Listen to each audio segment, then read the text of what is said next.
For you that are watching online and don't get a chance to come, I'm speaking this message for you as well. And for all the people that are here at Congregation Church in Southern California. We've been talking about the light. The sermon today is called Look for the Light. Look for the light. I want you to say that. Say, look for the light. There are three things that light brings that I would like to go over. Number one, light brings a proper perspective. Brings a proper perspective. You know, many times when you're in the darkness, you can't really see it. So you can't really see what's really there, but it's there, but you can't see it because there's no light. So some of you, what you've been praying for is already there, but you can't see it because there's no light.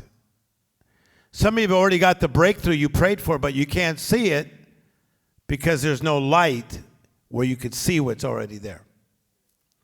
So I was talking to a great friend of mine named Stevie Wonder. We've been friends for 23 years, very close friends. In fact, when he got his NAACP Image Award, he said, "Tim, I want you next to me because you get it." And what a compliment to have the Stevie Wonder call me 3 times to make sure I was going to show up. And went straight to his house, hung out with him for 5 hours, and then we drove together. But he told me a story one time, and he said, "You know, Tim," just me and him were talking together in the room. And he said, "I know God is real for many ways, but I'm going to tell you a simple story." He said, "Sometimes when I wake up in the middle of the night, when I'm on the road, I'm in these hotel rooms. So one of my security is always with me just for safety, because, you know, he's blind. But they're also there for me to tend to me. Like if I need something or if I have to go to the restroom, I don't know where the restroom is because I'm in a new suite, and I might run into a table or a chair or a couch, and he says it's embarrassing, but I'm blind." He said, "But let me tell you why I know God is real." He said, "Because I asked the Lord, I said, God, I'm embarrassed. I don't want to wake up my security guy because I have to go to the restroom in the middle of the night. Will you be my light?" And he said those words. "And help me navigate the furniture so I can get to the restroom." And he said, from that day forward, in every hotel room that I'm in, before I get up, he says, they tell me it's usually about 3 in the morning. He says, I pray, and I said, "Show me what the room is sorted like." And he says, he always leads my path, and I've never hit furniture. He's blind. So light brings perspective. Somebody say that. Say, light brings perspective.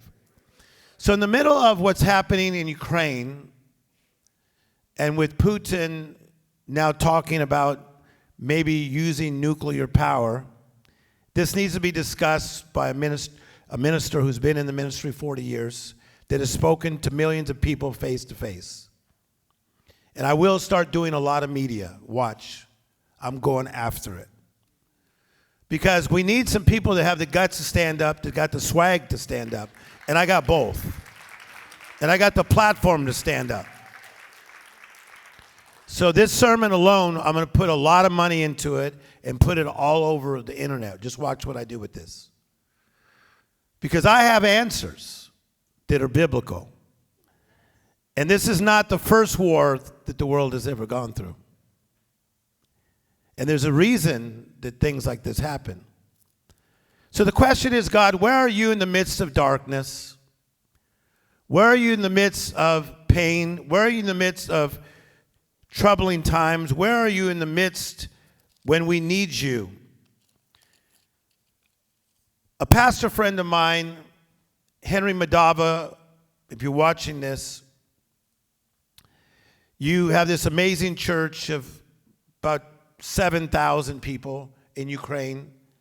And you posted a picture because there was a cloud formation that came over Kiev, and the cloud formation is a gigantic angel. And it's real because, Henry, you're no joke, so you don't have time to joke around. You're a general in the army of God. And so he posted this angel formation that was in the clouds. But some would ask, okay, so if the angels are there, then why do they die? People die. If the angels are there, why do we have people trying to get across borders like in Poland, and they're going to try to get into Bulgaria, they're going to try to get into Hungary? These are all countries I've been going to, people, since I was 20 years of age. These are my people. I'm a missionary. So I've been there. The places they're talking about, I've been there. So God, if you have angels there, then why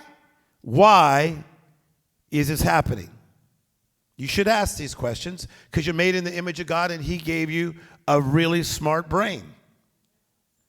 You should ask these questions. And I'm going to show you that one of your brothers in God asked these questions, and his name is David in the Bible. I'm going to show you that David asked these questions. So good, right? But first I'm going to turn to Ecclesiastes Chapter 3, and it says, there is a time for everything, a season for every activity under heaven, a time to be born and a time to die. Now, as I've been studying this text the last 3 days, what Solomon is saying, in my time on earth, I have found these things. This is my observations. These are the things that I've seen in life. And so an observation is something that you've seen or you participated in or you heard the story of. He said, these are my observations. That, hey, guys, let me tell you something. There's a time to be born and a time to die, a time to plant and a time to uproot, a time to kill and a time to heal, a time to tear down and a time to build. He didn't say that is right. He just said that's what I've observed. It's good teaching, right? So then he says this. There's a time to tear down and a time to build. A time to weep and a time to laugh. I don't want to weep. I want to laugh. I don't want people to die. I don't want you to die early. You're not going to die early. But I don't want some of your relatives that died to die early.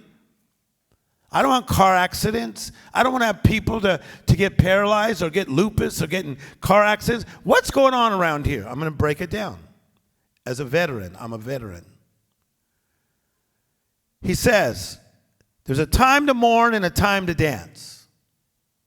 If you watch me on Instagram, you'll see I will not put dancing videos up for a while because that would be inappropriate because we're in a mourning time.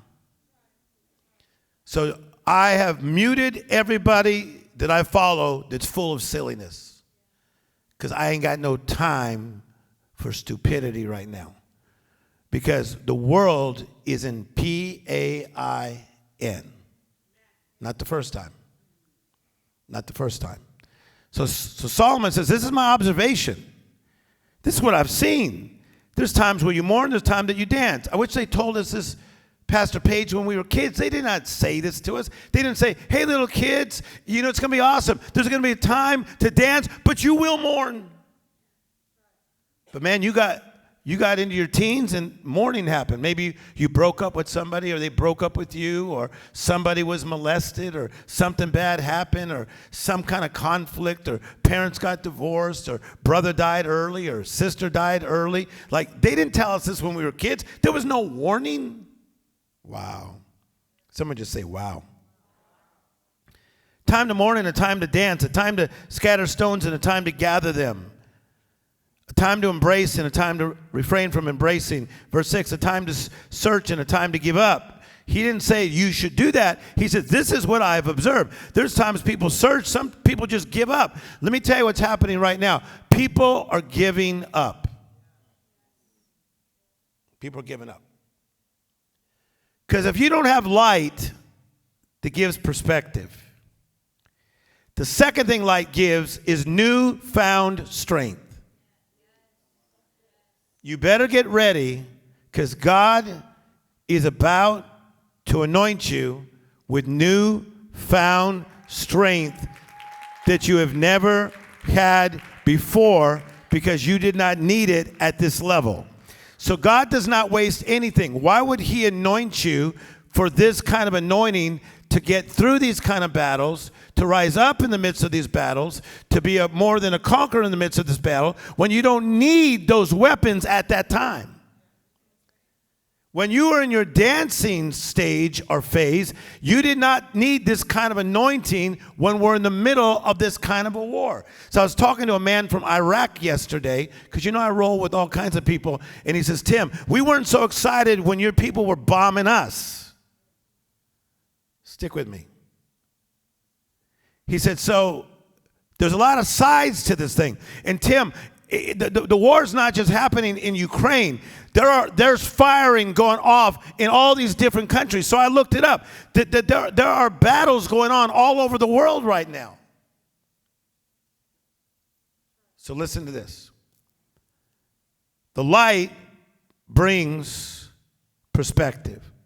The light brings newfound strength. But the light, listen to this, also can take you out of darkness. Some of you, darkness is going to try to come on you because we just shut down all these banking ways. I talked to somebody from Russia this morning on WhatsApp. I have Russian friends too. I talked to a Russian person, and he said, I tried to use my bank card today, and it was shut. I tried to use another bank card, it was shut. That's because of the sanction we just put on them. So it's affecting the not-so-good people in that country, and it's affecting even the Christian people of that country. Because we got not-so-good people here too. Everybody's good, they're created in God's image, but that doesn't mean they act well. So watch this. There's a time to search and time to give up. People are giving up. There's a time, he says, that people throw things away. There's a time that I saw people tear and I saw people mend. Right now, it's a time of tearing.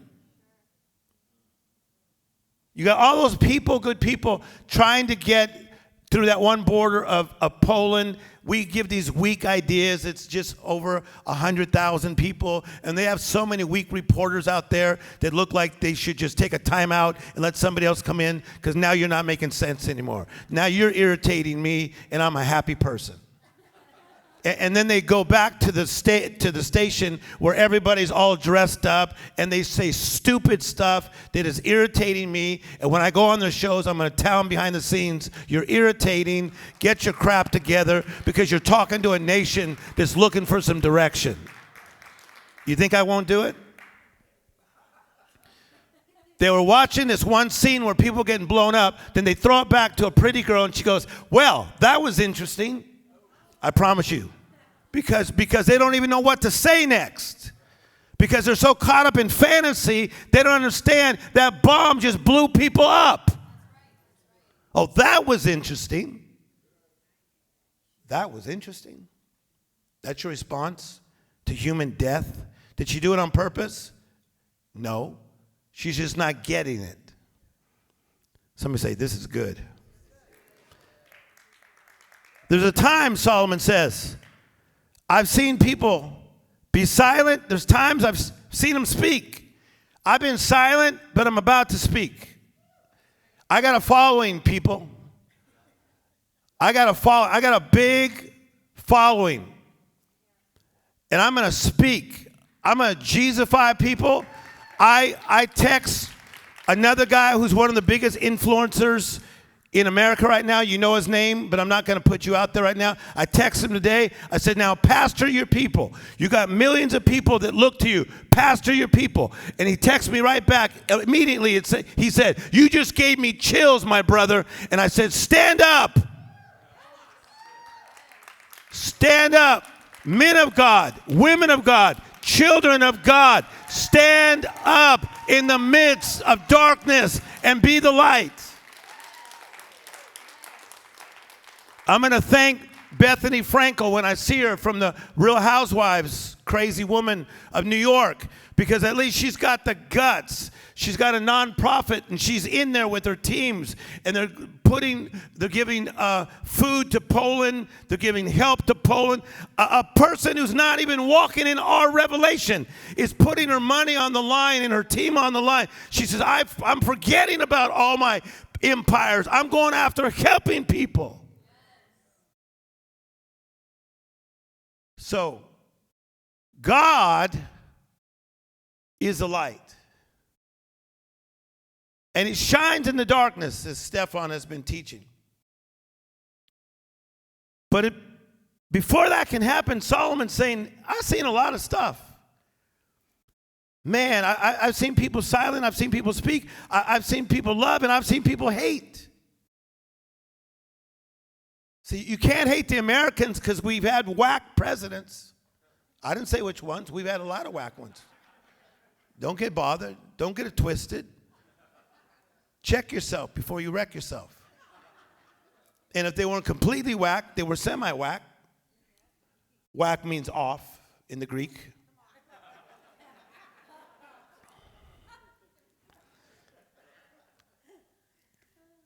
There's a time to love and a time to hate. He says, I've seen love, I've seen hate, I've seen love, I've seen hate. My thoughts on this is there's been presidents in the past that speak hate. You're the president. Don't speak hate. Somebody pastor America, pastor us. It's good stuff, right? Are you guys feeling me at all? We got close to 400 million people in this country. Pastor us. China's got over 1 billion people. India's got over 1 billion people. Somebody pastor us.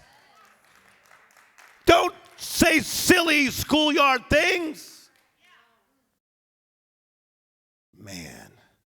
No wonder my friend Bobby Shriver said to me, oh my God, that's Maria Shriver's brother and Arnold Schwarzenegger's brother-in-law.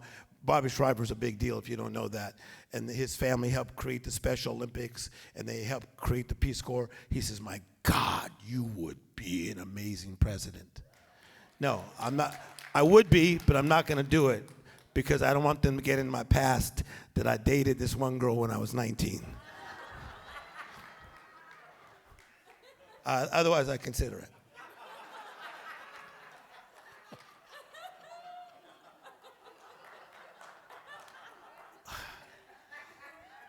Get some leaders in there that don't say stupid stuff in a critical time. You're dropping stupid stuff in on a critical time?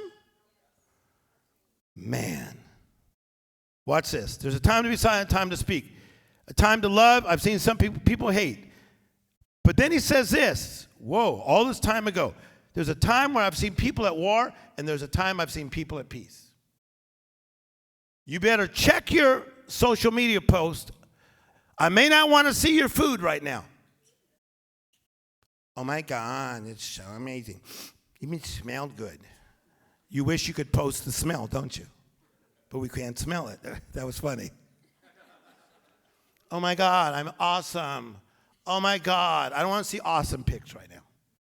Give me something else. You got something else? You got some depth in you? You got anything in you? You got another channel I can turn to? There's a time for war and a time for peace. And let me tell you something. When there's a war, you better arm yourself for war.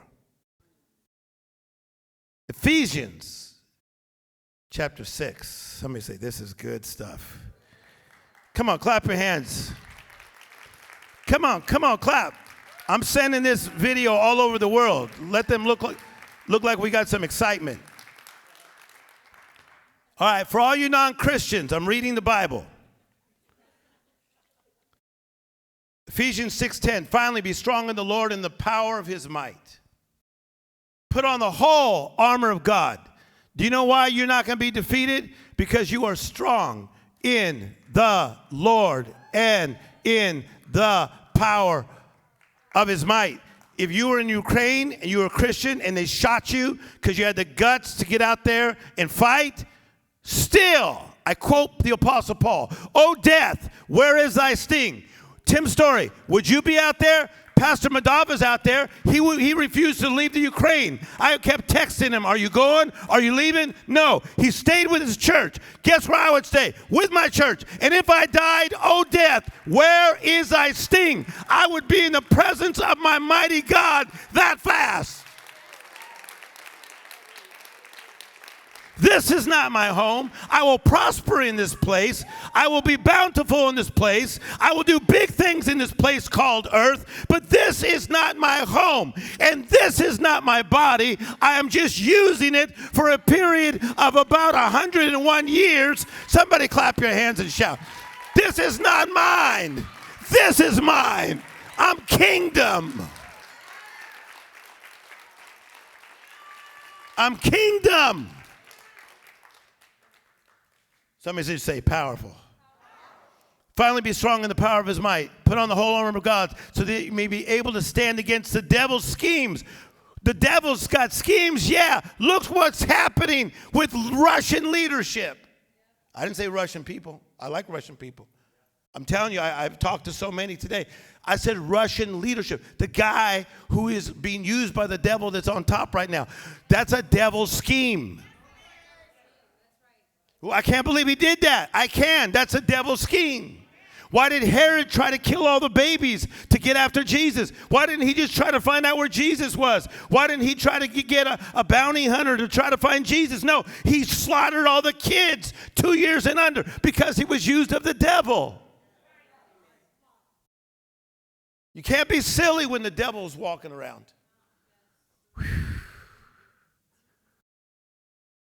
But when you get sober-minded, you better watch out because you're going to kick into high gear. I'm telling you right now, you're going to prosper more than you've ever prospered. You're going to have more joy than you've ever had. You're going to have more peace than you've ever had. Come on, somebody. You're going to have more influence than you've ever had. I think you should clap and shout real loud. You're going to have a double dose. You know why you felt the presence of God? It was not just because of our great worship team, although you did well. It's because the world has never prayed like they're praying right now. The world is praying, not just this church, not just this area, not just Saddleback Community Church. The world is on its knees. And the Bible says where grace is, it separates darkness. Where sin abounds, grace does much more abound. You watch grace come in and abound. It's going to abound in every area of your life. It's going to abound in your physical life. It's going to abound in your mental life. It's going to abound in your children. You got to lay hands on your children and speak protection over your kids. Man, this is anointed. Put on the full armor of God, Tim Storey, so that you can stand against this nasty, filthy, fallen angel that didn't have the guts. Devil, you did not have the guts to sit in your position. In Isaiah 14:12, let me break it down like Tim Storey can. In Isaiah 14:12, there were three top angels: Michael, Gabriel, and Lucifer. Michael, the archangel. Gabriel, the messenger. Lucifer was the anointed cherub. He led worship in heaven.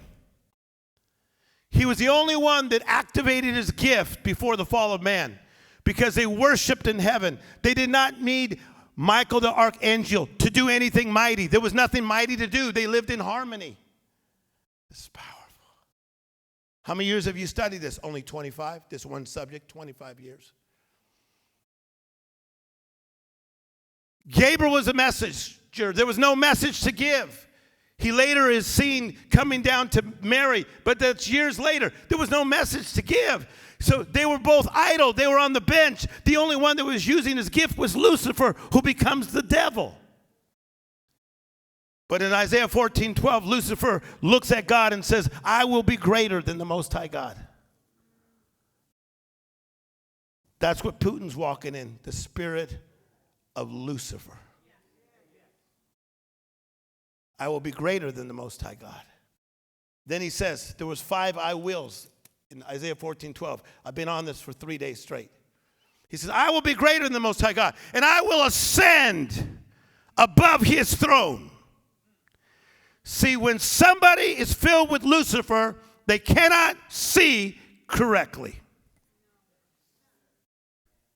That's why the Bible says pride cometh before a fall. Because pride, the pride of Lucifer, will blind you and you go off the ditch. That's where Putin's going.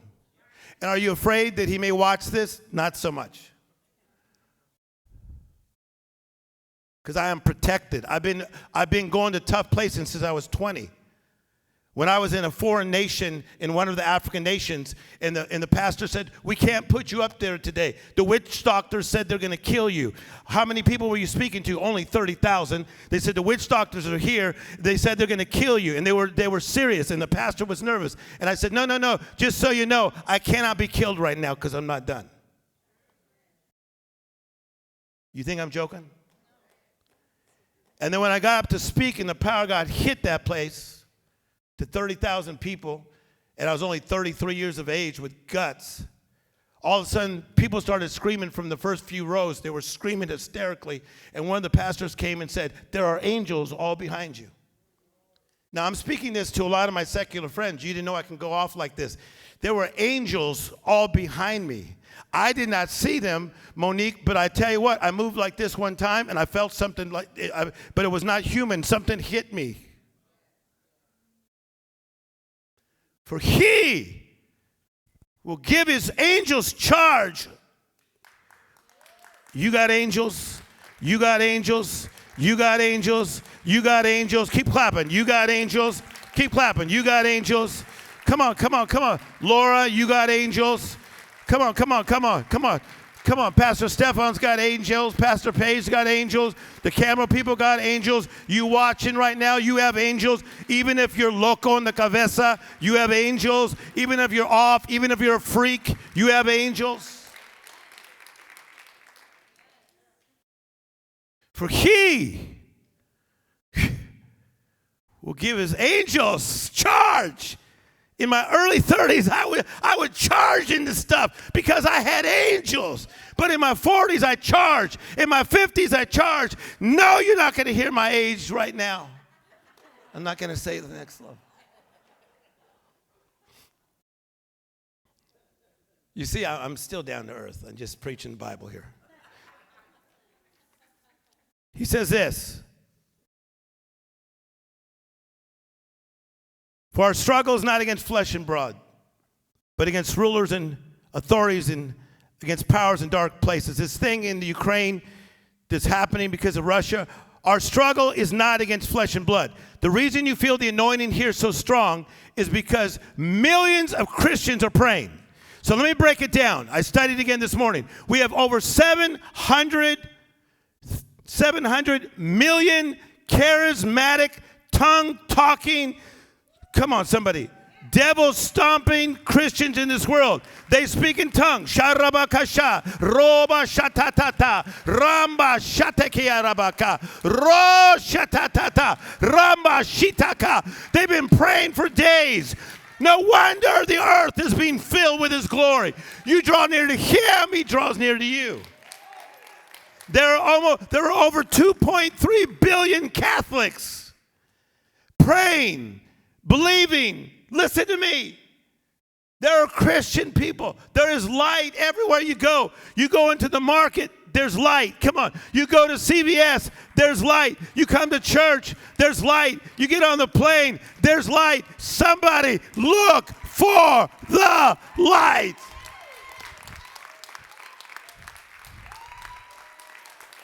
Come on, keep clapping. Keep clapping. Look for the light. Say it. Say, look for the light. Say, look for the light.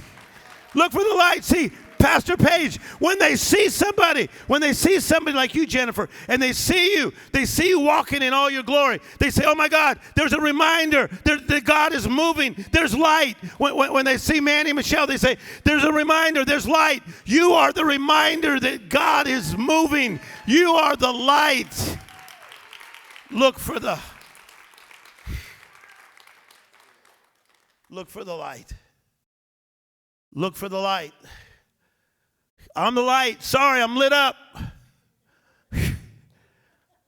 I'm lit up, people. I hope I'm not bothering you, Lucifer. The Lucifer that's in some people that get bothered by some of us. Sorry, but I got to do me. And I'm light and I'm going to shine. And so when Lucifer said, I'm going to take you down, God said, I'm not having that. Not in my kingdom. And it says, and he was cast down. So I looked up that word in the Hebrew. It means, watch this, he was thrown out.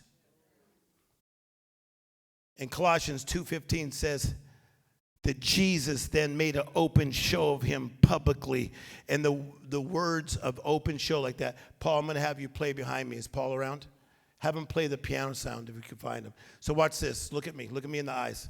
When Jesus made an open show of him in Colossians 2:15, look right here, okay? When Jesus made an open show, the Romans, when they would have people mess with them, and they would whoop their soldiers, they would drag them around the city to say, don't mess with Rome. They would drag their opponents, people around to say, don't mess with Rome.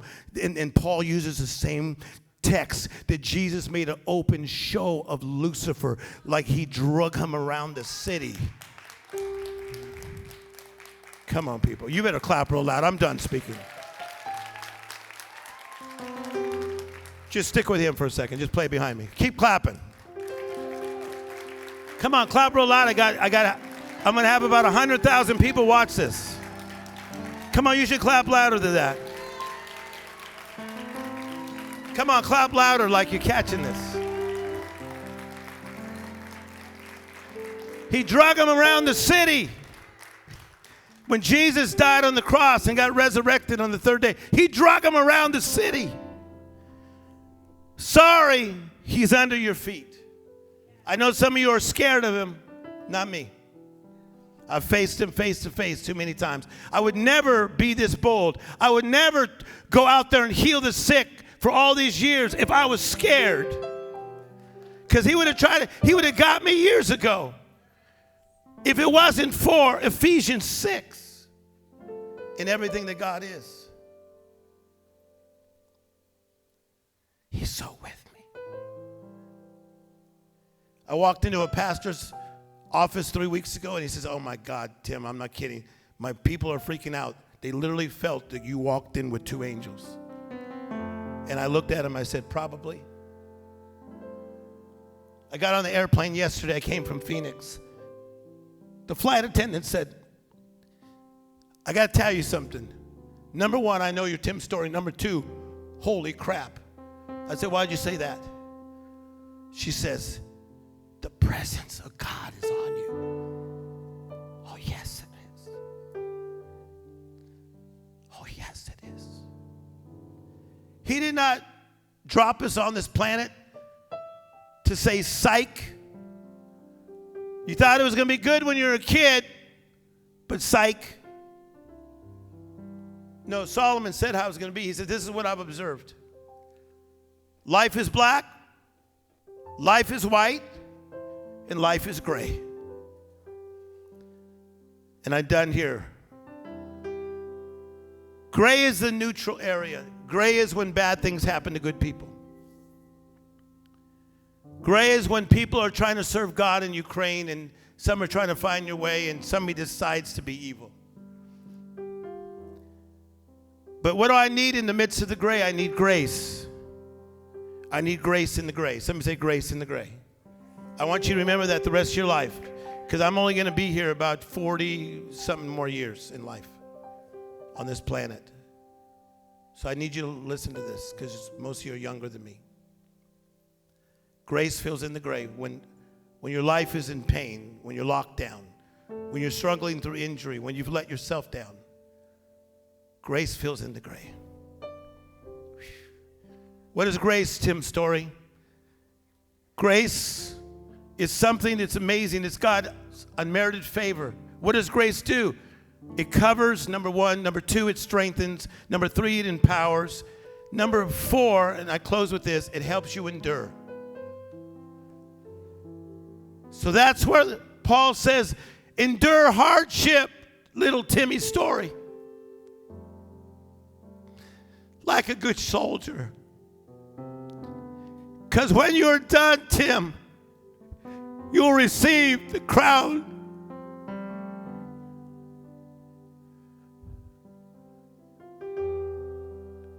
It will be worth it all when we see Jesus. We'll stand in awe of him when we see his face. I don't understand, God, why you let this place be so gray. But as your son, it's not my place to question you. It's my place to be the light. Everybody stand. It's your place to be the light. Hello, it's Tim Storey. I hope you enjoyed the service. If so, subscribe. If not, still subscribe. It's good.